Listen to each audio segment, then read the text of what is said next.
We've got the same-store retail numbers out earlier this hour. For his take inside the retail environment, we're joined by someone who specializes on investing, particularly in this space.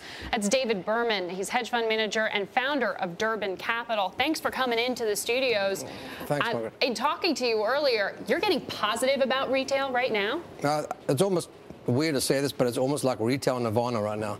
It's a positive environment. I mean, even though we've got jobless numbers up, 9.8% unemployment, you think this is a good space to be in? For retail, it's retail Nirvana. It doesn't necessarily mean retail sales are going through the roof, but it's retail Nirvana in the sense that all sorts of things are happening at the same time that are really helping the retailer, particularly on the gross margin side, where retailers are finding that they can source better from Asia, from other places around the world, because there's so much excess capacity. Sales are down so much that these factories are sitting idle, and they're saying, gee whiz, okay, we'll sell it to you for much less. So there's deflation, and they're not necessarily passing that on to the consumer, along with the fact that they have lower inventories.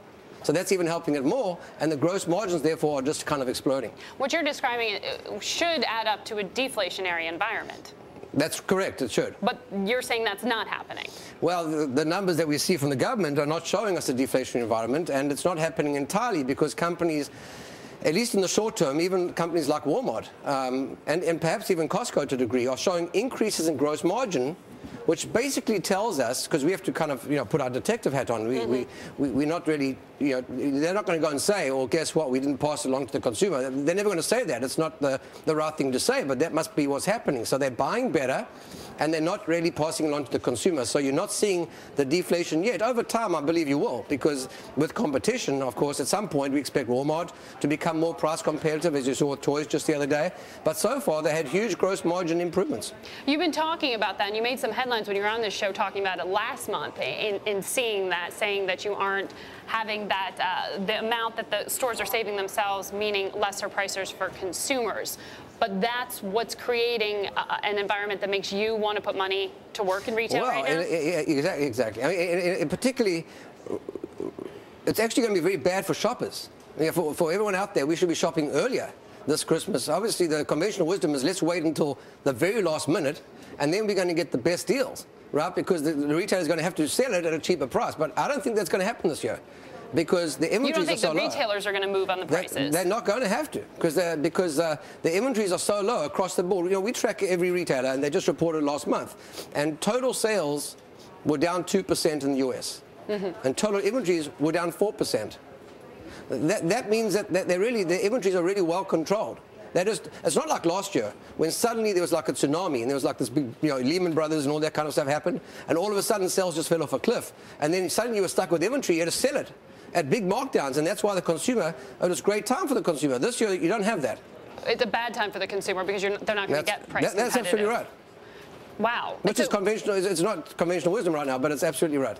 So what does that mean for same-store sales and then the impact on stock prices when you get closer to Christmas? Well, I mean, stock prices generally tend to go up when earnings estimates go up. And today you had about 30 retailers reporting same-store sales.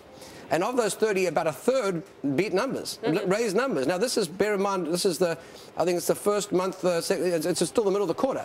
So a lot of retailers don't even raise numbers yet. They wait until next month to raise numbers. So frankly, no one lowered the numbers. Everyone raised numbers. As long as numbers are going up, the stock should go higher. So we've been talking about earnings season and the need to see top line growth. But you're saying it sounds like within retail you can't necessarily look there. It's not going to be about That's right. Retail sales. Stocks versus sales are two different things to some degree. Obviously, sales is key for retail. I mean, we all get that.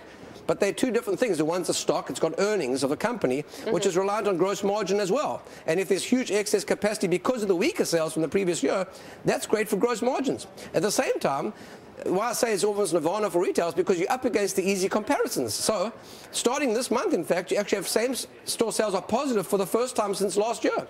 It's remarkable. So what do you expect at Christmas? Well, the NRF are expecting what? 1%. Down 1%, right? And I think the New York Times said that same-store sales will be flat. We think it'll be up about 0.5%. We're actually going to see fourth quarter up from last year. Yeah. Positive sales growth. We believe so. I mean, is this just an easy comparison? I mean, no one bought anything again, it's all. To me, it's just math. I mean, we just like run the numbers. It's math. You're just up against easy comparisons. It's nothing more than that, but it's related to inventories as well. Some people will say, well, you don't have enough inventories to get the sales. That is true to some degree, which is why sales won't be huge. But you're not going to get the markdowns, and you might be selling more at full price. Net, we expect flattish to up same-store sales, but certainly for next month, November, they'll be a lot higher than that. So what you saw at Back to School makes you feel better about Christmas?